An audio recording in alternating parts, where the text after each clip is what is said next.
십자가를 바라보는 세 가지 눈, 고린도전서 1장 18절부터 21절까지 본문입니다.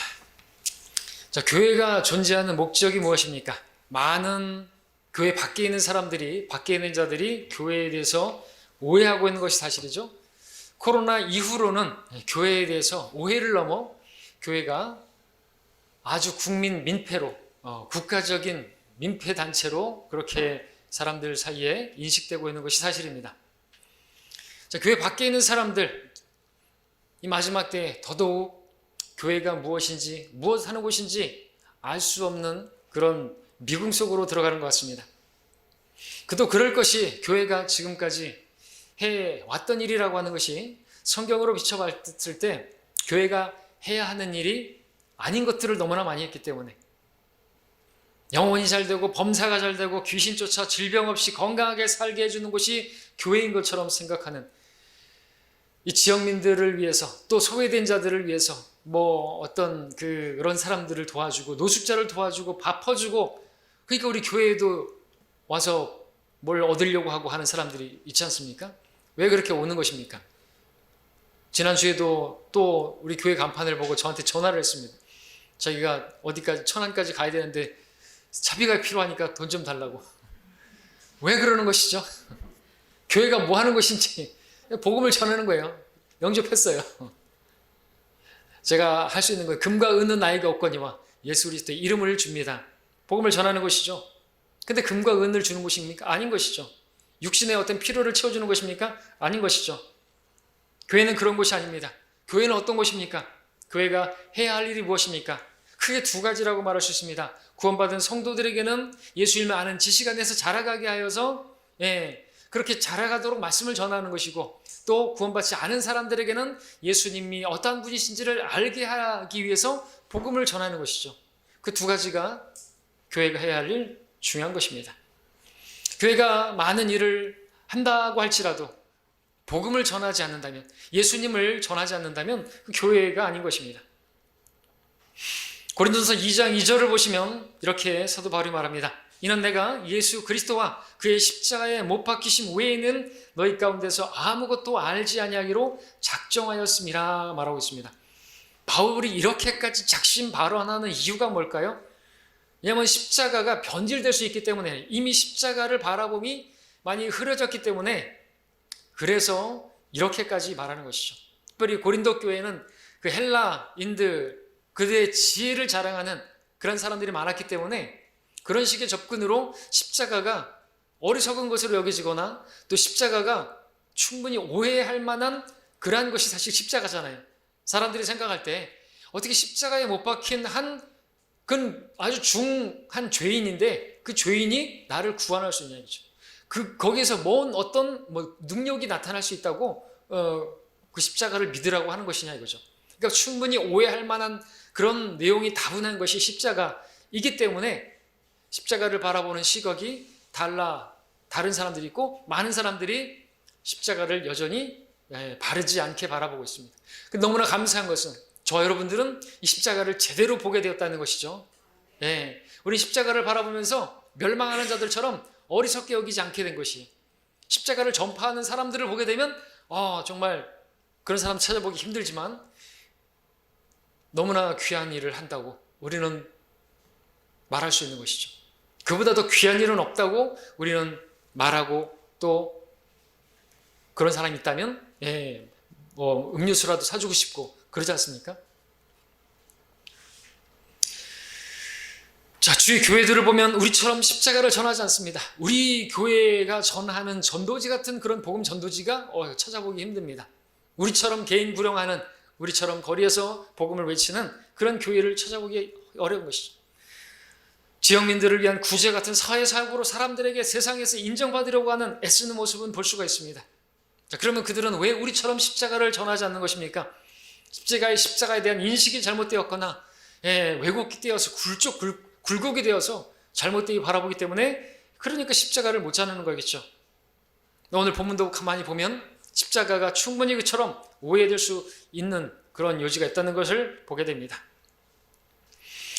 자, 오늘 본문을 보게 되면 이제 십자가를 바라보는데 세 가지 인식이 있다는 것을 보게 되는데요. 우리 22절, 23절 읽지 않은 구절 보겠습니다. 22절, 23절 상반절까지 읽으면, 자, 유대인들은 표적을 구하고 헬라인들은 지혜를 찾지만 우리는 십자가에 못 박히신 그리스도를 전파한다 그랬습니다. 십자가를 바라보는 세 가지, 세 부류의 사람들이 여기 나오죠. 유대인들, 그리고 헬라인들, 그리고 우리. 헬라인들은 이방인들입니다. 유대인과 이방인과 우리, 곧 하나님의 교회. 고린도서 10장 32절에 따르면 이 세상에 있는 모든 사람들은 세 부류로 나눠지는데, 유대인, 이방인, 하나님의 교회, 이렇게 세 부류의 한 사람으로 있는 것입니다. 근데 왜 이렇게 세 부류로 나눠진 것인지 아십니까? 그것은 십자가를 바라보는 시각 때문에 달라진 거예요. 십자가를 바라보는 시각이 유대인들처럼, 그들은 표적을 구하고 이 십자가를 통해서 어떤 능력이 나타나는 어떤 놀라운 어떤 것을 기대한다든지, 그러면은 유대인으로 있는 것이고, 또 헬라인들은 거기서 어떤 지혜를 찾으려고 한다면, 그들은 십자가를 통해서 하나님의 능력을 경험하지 못하고 그냥 헬라인으로, 이방인으로 남아있는 것이고, 근데 그런 사람들은 이제 멸망하게 될 사람들이고, 어리석게 바라보는 그 시각을 가지고 있는 거죠. 그러나 우리는 그것이 오직 나를 구원할 수 있는데 유일한 하나님의 능력으로 바라보게 된 것이죠. 우리는 세 가지 시선입니다. 이 세 가지 시선이 다르지 않고 같다면 이 세 부류로 나눠지지도 않는 것이, 그러니까 십자가를 바라보는 시각에 따라서 세 부류의 사람들로 나눠진 것입니다. 십자가를 어떻게 바라보느냐에 따라서 이렇게 나눠진 것이라면 십자가를 바르게 바라보는 것은 얼마나 복된 것입니까? 자, 유대인들 시각, 십자가는 어떻게 보여지냐니까 유대인들에게는 거치는 것이 된다 그랬습니다. 헬라인들의 시각은요, 어리석은 것이라 그랬습니다. 교회의 시각은요, 오직 십자가에 못 박히신 그리스도, 그분께서 우리를 구원하시는 능력이 십자가에 있다고 바라보는 것입니다. 자, 이 십자가를 바라보는 두 가지 잘못된 인식, 그리고 바르게 바라본 우리들, 하나님의 능력이 되는 그 십자가를 오늘 이 세 가지를 다시 한번 상고해 보고자 합니다. 첫 번째로 헬라인들이 바라보는 시각. 헬라인들이 바라보는, 이방인들이 바라보는 십자가는 어떤 것입니까? 어리석은 것으로 바라봅니다. 어리석게 바라봅니다. 이방인들, 우리가 복음을 증거하면은 사람들은 어리석게 여깁니다. 미쳤다 그러기도 하고, 밥 잘 먹고 할 일 없어서 저런다고 생각하기도 합니다. 근데 그들이 왜 그런 것인가요? 그죠? 십자가가 너무 어리석은 것이에요. 그럼 어리석다는 것은 그들이 뭔가 지혜를 구한다는 것인데, 헬라인들은 지혜를 찾는다고 말하고 있습니다. 헬라, 그리스를 말하는데 한문으로 이제 헬라죠. 그들은 지혜를 찾습니다. 그리스, 철학의 시작된 곳, 철학, 영어로 헬라어로 뭐라 하죠? 필로소피아라 그러죠? 필로소피아. 지혜를 사랑한다는 말입니다. 그들이 말하는 지혜라는 것이 무엇인가? 지혜. 세상 지혜인데 말하자면 이 성경으로 비교해보면 이성과 합리주의입니다. 그리스도 철학의 이성과 합리주의 발전해서 만들어진 것이 이제 18세기 계몽주의입니다. 계몽주의의 핵심은 무엇인가? 역시나 이성과 합리주의입니다. 자, 그러한 계몽주의자들이 이제 후에 자유주의 신학자들이 되었는데, 그들이 하나님을 믿는다고 고백하게 되었습니다. 근데 그들이 믿는 하나님, 그들이 믿는 기독교는 무엇인가? 기독교는 합리적인 것이다, 그렇죠? 합리적인 기독교를 믿는 것입니다. 문제는 기독교가 가르치는 것이 합리성과 부딪히게 되면 그들은 기꺼이 성경을 부인한다는 것이죠. 그래서 우리가 잘 아는 성경 변개자 중에서 오리겐, 그는 철학자입니다. 그는 계몽주의자입니다. 이성과 합리적, 그것을 성경의 권위보다 더 높인 것이, 그래서 자기 이성으로 안 맞고 합리적이지 않으면 안 믿는 것이에요. 그래서 성경을 변개시키는 건데, 그래서 예수 그리스도의 신성을 부인하는 것이고 동정녀 탄생도 부인하는 것이고 그랬던 것이죠. 그런 바탕에서 성경이 변개된 것입니다. 유세비우스, 그리고 필로, 그 다음에 웨스트코트 홀트, 이런 사람들 다 사실 철학의 영향을 받은 그러한 성경 변개자들인 것입니다. 철학으로 인해서 합리적이지 않고 이성적이지 않으니까 성경을 변개시켰다는 것이죠. 그래서 예수님의 부활도 부인하고 결국 남는 게 없습니다. 자유주의 신학자들이에요, 오늘날.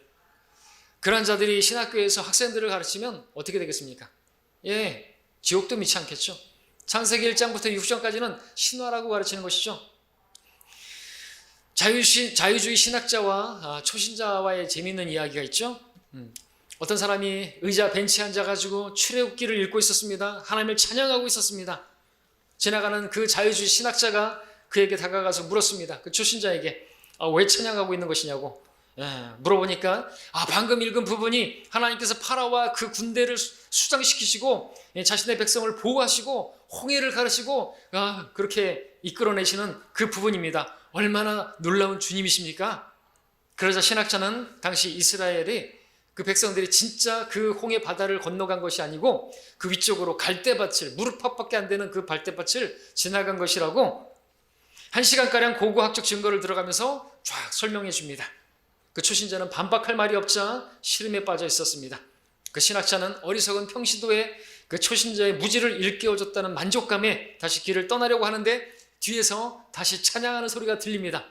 어쨌든 주를 찬양할지어다. 파라오와 그의 군대를 무릎팍도 안 되는 그 홍해바다에다 빠쳐 죽이신 하나님을 찬양할지어다. 그렇죠? 접시물에 코 박고 죽을 수 있습니까? 그런데 파라오와 그 군대를 다 수장시켜 죽일 수 있는 분이면 더 대단한 거 아닌가요? 자, 자유주의, 계몽주의의 특징은 모든 걸 이원론적으로 생각한다는 것입니다. 헬라 철학의 기본이 이원론이죠. 이것 아니면 저것 둘 중에 하나밖에 없는 거예요. 둘로 나누는 것이고, 그런 계몽주의의 시각에서 바라본다면 성경은 이해 못할 게 너무나 많은 것입니다. 하나님에 대해서, 예수님에 대해서 이해를 못할 수밖에 없죠. 하나님에 대해서 설명할 때 하나님은 공의로우신 분이다, 정의로우신 분이다, 맞죠? 죄를 지으면 심판하시는 분이시다, 이 땅에 정의를 세우실 분이시다, 맞습니다. 근데 또 보니까 하나님은 어떤 분이신가? 사랑의 하나님이시라고 말하고 있습니다.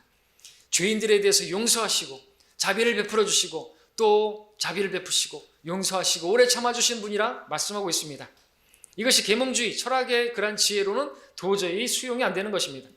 하나님이 공의 하나님이시지 어떻게 공의 하나님이면서 또 그렇게 용서하시고 사랑하시는 그런 사랑의 하나님이 될 수 있냐라는 것이죠. 근데 둘 다 맞습니까? 둘 다 맞는 것이죠. 하나님 말씀 양날에 있는 칼이 있는 것처럼 동전에 양면이 있는 것처럼 우리 하나님은 공의 하나님이시면서 또한 사랑의 하나님이신 것입니다. 우리는 십자가를 바라보면서 하나님께서 죄에 대해서 미워하시고 죄의 싹은 사망이시고 하나님께서 죄인들을 심판하시는 그러한 공의의 하나님을 보면서 또 한편으로는 그 죄인에 대해서 용서하시고 또 죄인에게 자비를 베푸시고 은혜를 베푸시고자 하시는 사랑의 하나님을 우리는 십자가를 통해서 바라볼 수가 있는 것입니다. 근데 이게 안 되는 것이 헬라인들의 지혜로는 이게 받아들일 수가 없는 것이죠. 그래서 여호와의 증인들도 그 영향을 받은 것입니다. 그래서 그들은 어떻게 하나님께서 사랑의 하나님이시라고 믿는데 그들은 어떻게 죄인들을 지옥에 던져 넣느냐, 그래서 지옥을 부정해 버리는 거예요. 역시나 이성입니다. 합리적이지 않습니다. 그렇기 때문에 지옥을 부정하는 것이죠. 안식교회도 마찬가지입니다. 또 예수님도 마찬가지입니다. 어떻게 예수님이 하나님이시면 하나님이시지 또한 인간일 수 있느냐. 성경으로나 예수님은 하나님이시고 또한 그분께서 이 땅에 오셨을 때 완전한 인간이셨다고 말씀하고 있습니다. 그래서 하나님이신 그분께서 인간의 몸으로 이 땅에 오셔서 우리 죄들을 대속하셨다. 이게 이해가 안 되는 것이죠. 어떻게 예수님이 하나님이시면서 또 사람일 수가 있느냐. 말이 안 되는 것입니다. 그러니까 요한복음 3장에서 하늘에서 내려오신 이 곧 하늘에 있는 인자 외에는 아무도 하늘에 올라가서 없느니라, 이런 말을 대하면은 이제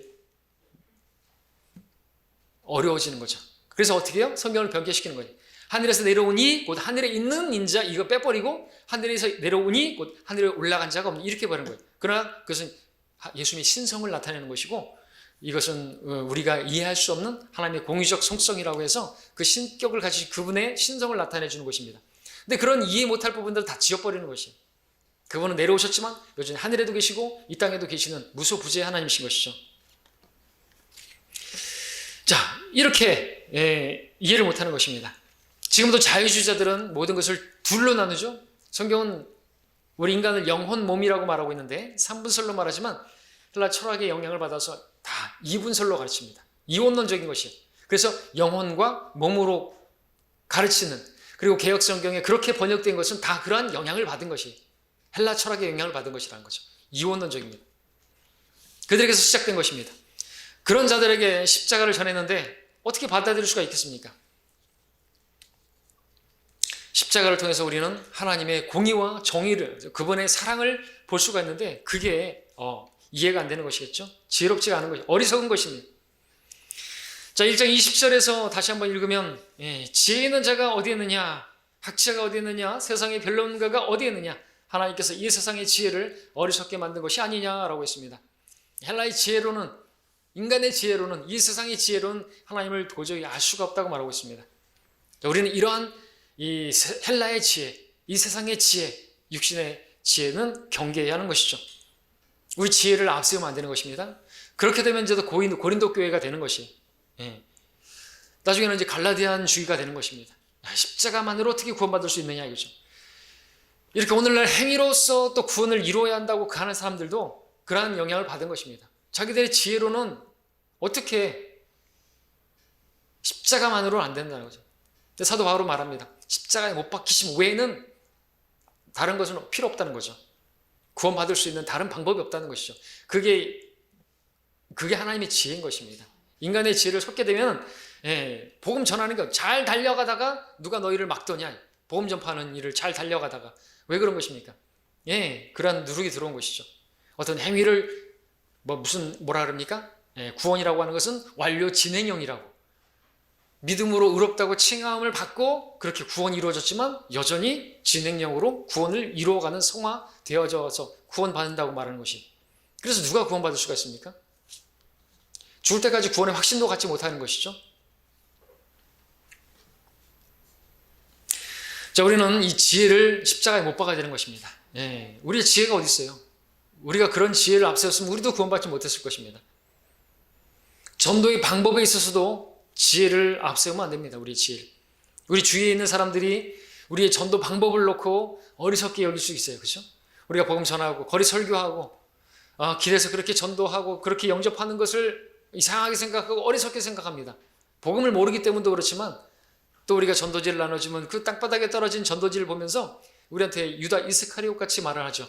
저 전도지 하나님의 헌금으로 산 것인데 어떻게 그렇게 낭비하느냐고. 그것으로도 차라리 가난한 사람들에게 나눠주는 것이 더 나을 것인데 진짜로 저에게 그렇게 말하는 사람도 있죠.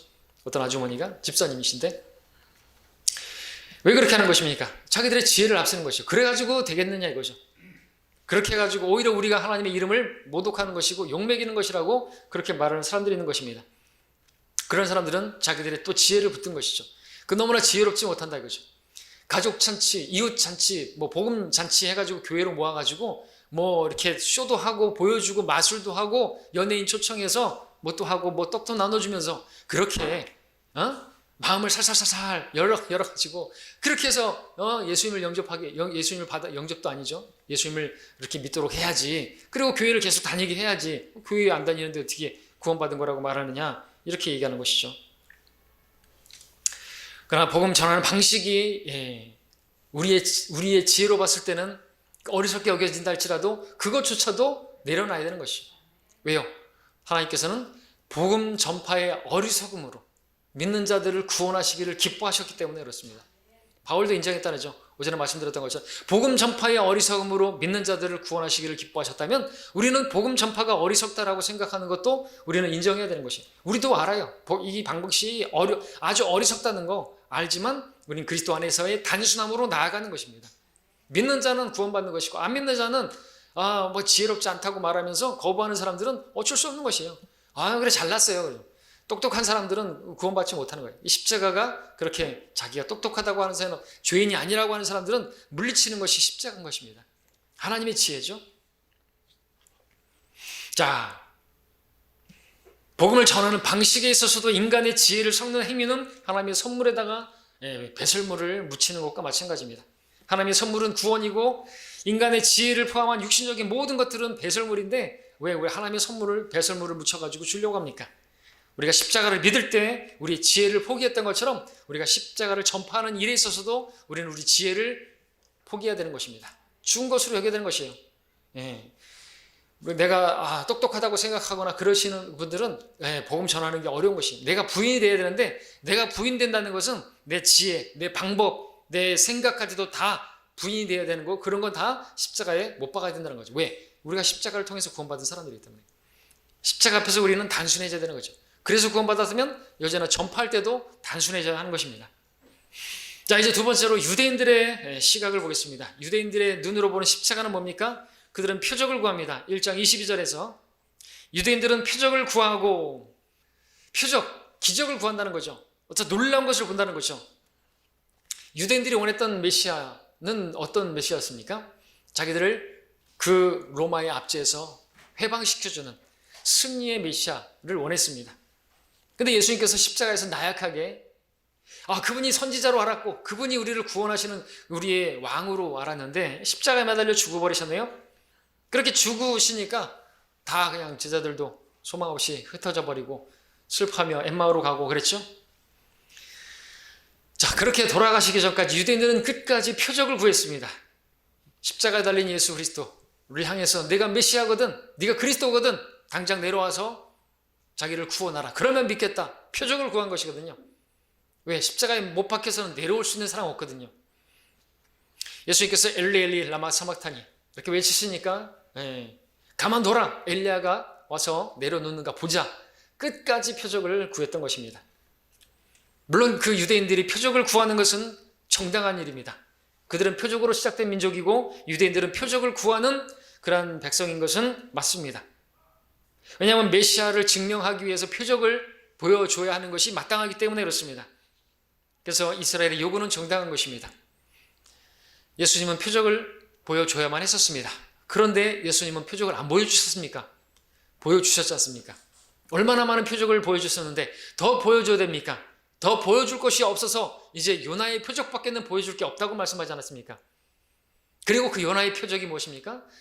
고래 뱃속에 요나가 사흘낮 사흘밤이 들어갔다가 다시 살아나온 것처럼 주님께서 그렇게 죽은 자 가운데 사흘낮 사흘밤을 지옥에 계시다가 부활하시는 거 보여줬는데도 불구하고, 부활하셨음에도 불구하고 그들은 로마 병사들에게 돈을 주고 제자들이 훔쳐갔다 그렇게 속이고 믿지 않았습니다. 얼마나 더 표적을 보여줘야 되는 것입니다. 그러니까 보는 것으로는 믿음이 형성이 안 되는 것입니다. 주님께서 얼마나 많은 표적을 보여주셨습니까? 침례 요한이 감옥에 갇혔을 때 그조차도 의심했습니다. 그래서 실족할 뻔했죠. 당신이 오실 그분이십니까? 제자들을 보내서 묻게 했습니다. 그랬을 때 주님이 뭐라고 말씀하셨습니까? 가서 너희가 보고 듣고 한 일들을 요한에게 전하라. 소경이 보고 절름발이가 걸으며 문둥병자가 깨끗해지고 귀머거리가 들으며 죽은 자들이 일으켜지고 가난한 자들에게 복음이 전파되게 하라. 전파된다 하라. 뭔 뜻입니까? 내가 메시아 맞다라는 것이죠. 예수님 많은 표적을 행하셨습니다. 그럼에도 유대인들은 믿지 않았습니다.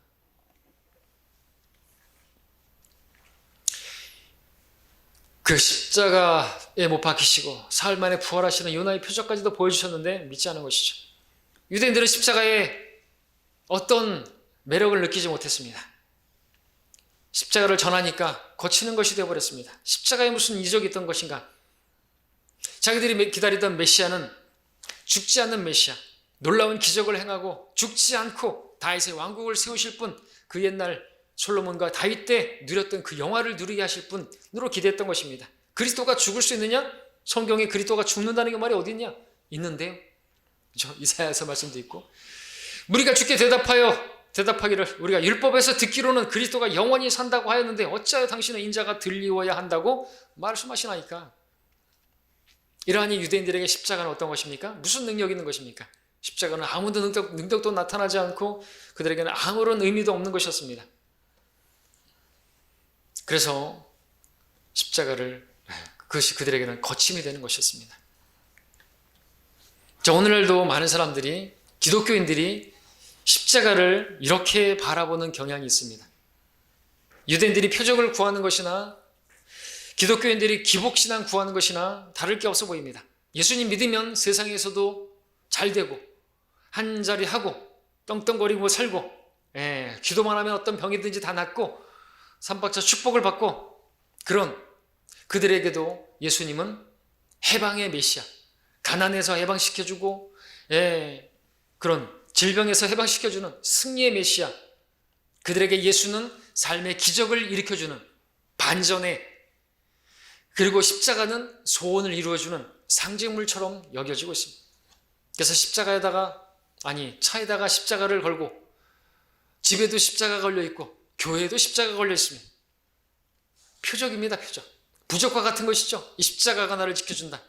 콘스탄틴도 꿈을 꿨는데 십자가 모양이 꿈에 나타났다고, 그리고 그 십자가로 그 모양으로 승리하라고 하나님 말씀하셨다는데 뭡니까? 다 표적으로서의 십자가인 것이죠. 유대인들은 표적을 구하고 십자가, 이런 십자가 인식이 유대인들의 잘못된 인식이었는데 오늘날도 많은 기독교인들이 그러한 인식 가운데 있는 것이 사실입니다. 우리는 경계해야 되는 것입니다. 여러분들 차에 십자가 없죠? 우리 교회에도 십자가가 없죠? 여러분 집에도 십자가가 없죠? 우리는 어떤 형상도 만들지 않습니다. 우리는 그런 표적신앙 경계해야 하는 것입니다. 십자가를 또 우리가 전파한다고 해서 놀라운 어떤 일들이 벌어지지도 않습니다. 막 눈이 휘둥그레지는 그런 놀라운 일이 벌어지지 않아요. 물론 한 죄인이 예수를 영접하는 모습들, 근데 그것이 막 우리를 놀라게 하는 일들은 아니죠. 갑작스럽게 그 사람이 생각이 바뀌면서 그런 모습은 좀 보기 힘들죠. 오히려 우리가 십자가를 전파하면 눈에 거슬리는 일, 우리가 보고 싶지 않은 그런 일들을 당하기도 하는데 오히려 그것이 정상인 것으로 우리는 여겨야 되는 것입니다. 우리는 유대인들의 시각으로 십자가를 바라봐서도 안 되고 십자가를 전파하는 일에 있어서도 어떤 놀라운 기적적인 그런 것들을 경험하리라고 생각하면 안 되는 것입니다. 표적신앙을 경계해야 하는 것이죠. 세 번째, 그럼 우리가 바라보는 십자가에 보겠습니다. 21절입니다. 하나님의 지혜에 있어서는 세상이 그 지혜로 하나님을 알지 못하였기에 하나님께서 복음 전파의 어리석음으로 믿는 자들을 구원하시기를 기뻐하셨느니라 말씀하고 있습니다. 예, 복음 전파의 어리석음으로, 그 어리석은 방법이 뭐예요? 복음 전파라는 거죠. 우리 입술을 열어서 복음을 전파하는, 그것을 통해서 믿는 그 사람들을 구원하시는 것을 기뻐하시고 그런 방법으로 구원하시기로 작정하신 거예요. 그러니까 다른 방법을 얘기하면 안 된다는 거죠. 유대인들처럼 어떤 놀라운 어떤 표적을 우리가 추구해서 안 되고, 또 헬라인들처럼 어떤 지혜로운 어떤 지혜를 그걸로 안 된다는 것이죠. 그런 것으로는 구원받을 수 없다는 것이란 거죠. 하나님께서 복음 전파에 어리석음으로 믿는 자를 구원하시기를 기뻐하셨다면 우리가 그 기뻐하는 하나님의 그 뜻을 위해서 우리 나가서 그 어리석게 보이는 복음 전파의 방법으로 우리는 저들을 구원해야 하는 것입니다. 십자가의 복음이, 사람은 죄인이고 그 죄로 인해서 죽고 죽음 뒤에 지옥에 갈 수밖에 없는데 예수님께서 나를 위해서 십자가에서 죽으심으로 내가 갚아야 할 죄값을 다 지불하셔서 더 이상 지불할 그러한 어떤 것도 남아있지 않게 하셔서 내가 스스로 갚아야 할 것이 없게 만드셨고, 내가 받아야 할 형벌을 대신 받으셔서 내가 또다시 받아야 할 형벌이 없게 만들어 주셨다는 것이잖아요. 얼마나 단순합니까? 그래서 어린아이도 믿을 수 있도록 너무나 쉬운, 마치 광야의 노뱀, 장대에 매달린 노뱀 바라보면 살 수 있는 것처럼 지금 십자가도 너무나 쉽게 만들어 놓으셨는데, 왜? 하나님께서는 모든 사람이 구원받을 수 있도록, 지혜가 없는 사람도 구원받을 수 있고 어린아이라 할지라도 구원받을 수 있는 나이의 아이들도 구원받을 수 있도록 아주 쉽게 만들어 놓으신 것이에요. 어렵게 미분 적분 풀듯이 그렇게 만들어 놓으면 어떻게 구원받을 수 있나요? 저 같은 사람은 절대로 구원받지 못하죠. 여러분들도 마찬가지일 것입니다. 우리가 입술을 열어서 전하면 그것을 통해서 하나님이 역사하시고 믿는 자를 구원하시는 그것을 하나님께서 기뻐하시는 것입니다. 다른 방법은 없습니다. 그 교회사 가운데 많은 사람들이 그냥 나가서 외친 거예요. 만나면 복음 전했던 것이에요.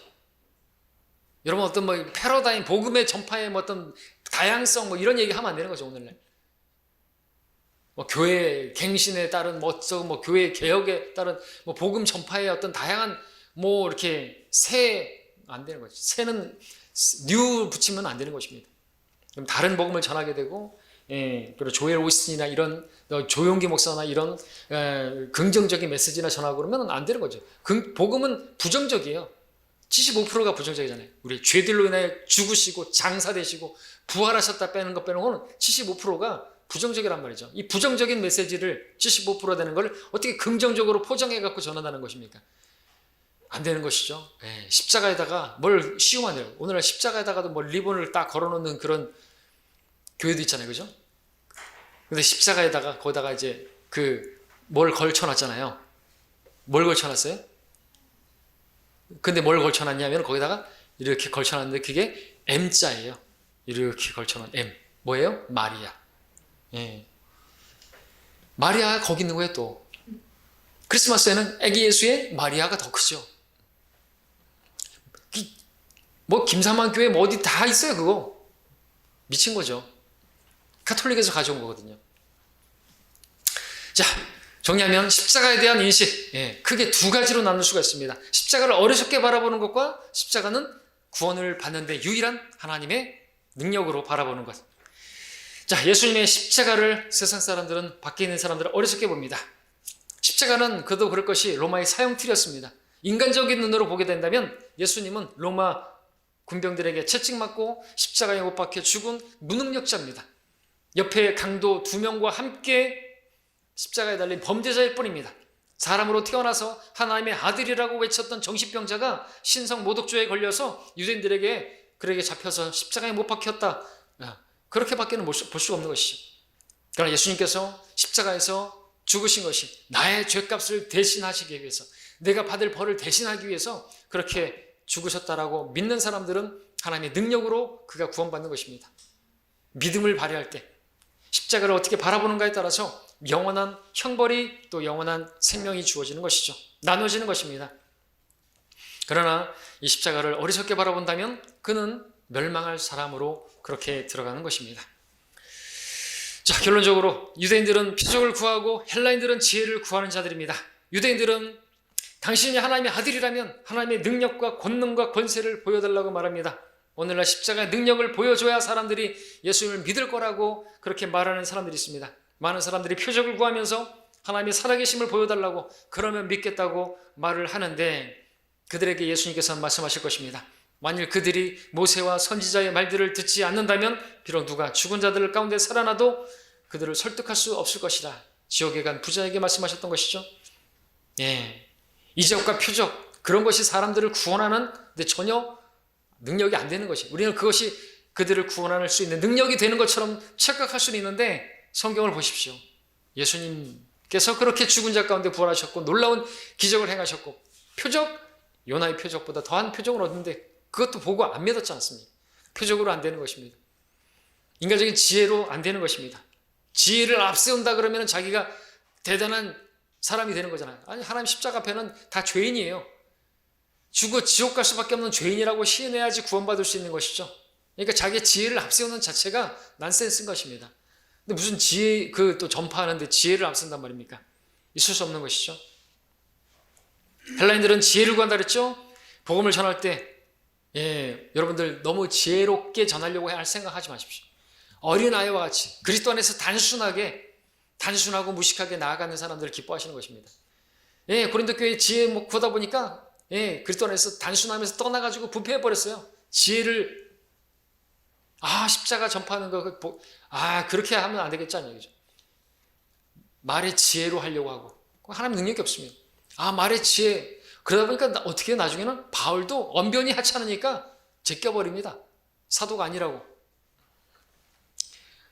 아무런 능력도 나타나지 않는, 하나님 나라는 말에 있지 않고 능력이 있는데 그들에게서 아무런 능력도 나타나지 않았던 것입니다. 그러니까 우리는 그러한 지혜를 버려야 되는 것입니다. 복음 전할 때 미사여구 쓰지 마시고, 또 신학 용어도 쓰지 마시고, 가급적이면 쉽게 어린아이같이 그 눈높이에 맞춰서 보혈 이런 얘기도 하지 마십시오. 보배로운 피라고 번역을 하시고, 보배로운 피라고 그것도 좀 어려우니까, 그냥 예수님께서 십자가에서 흘린 그 피가 우리 죄들을 깨끗하게 하는 피였다.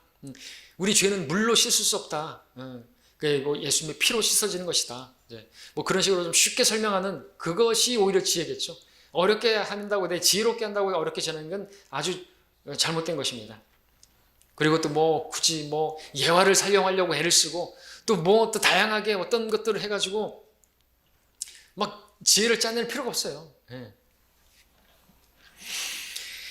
베드로의 설교, 스테판의 설교, 초대교회 하나님의 종들의 설교, 간단히 정리하면 딱 두 가지. 너희가 매달아 십자가에 죽은 예수, 그분이 그리스도다. 하나님께서 그를 살리셨다. 그분을 믿으면 구원받는다. 이것입니다. 이렇게 단순한 것이죠. 복음이 능력이지 지혜가 능력 있는 것이 아닙니다. 많은 것을 이해시키려고 하고 설명하는 것이 능력이 아닌 것입니다. 오늘 하나님의 능력이 사라져가는 이유가 여기 있습니다. 복음을 복음으로 입증하지 못하고 잔뜩 포장하는 데 문제가 있는 것이죠. 능력은 그리스도의 십자가로 충분한데 말입니다. 예수님께서 당신의 죄 때문에 십자가에서 죽으시고 3일 만에 다시 살아나셨다. 믿음은 구원이고 믿지 않으면 지옥이다. 바울은 똑똑한 사람이었는데 그가 말하기를 나는 십자가 외에는 다른 것은 알지 않기로, 나는 십자가 외에는 다른 것들은 다 배설물로 여기겠다고 했습니다. 그런데 우리가 왜 복음에 배설물을 묻혀서 전해줍니까? 복음은 설명하는 것이 아니라 오전에 말씀드린 선포하는 것입니다. 예수님 믿으면 살고 믿지 않으면 죽는다. 자, 하나님께서는 이 시대에 똑똑하고 잘난 사람들을 찾는 것이 아니라 어리석고 단순한 사람들 찾고 있습니다. 하나님께서는 우리를 약한 자들, 세상에 천한 자들, 멸시받는 자들, 그런 사람들을 택하셨다고 했습니다. 우리는 오늘 복음 전파를 위해서 어리석은 자들이 되어야 됩니다. 단순한 자들이 되어야 됩니다. 오직 예수님의 십자가만이 죄인들을 구원하는데 충분한 능력이 된다고 굳게 믿어야 하는 것입니다. 이 사실을 다시 마음에 새기시고 십자가를 바라보는 인식을 새로이 하시기를 바랍니다. 기도하겠습니다.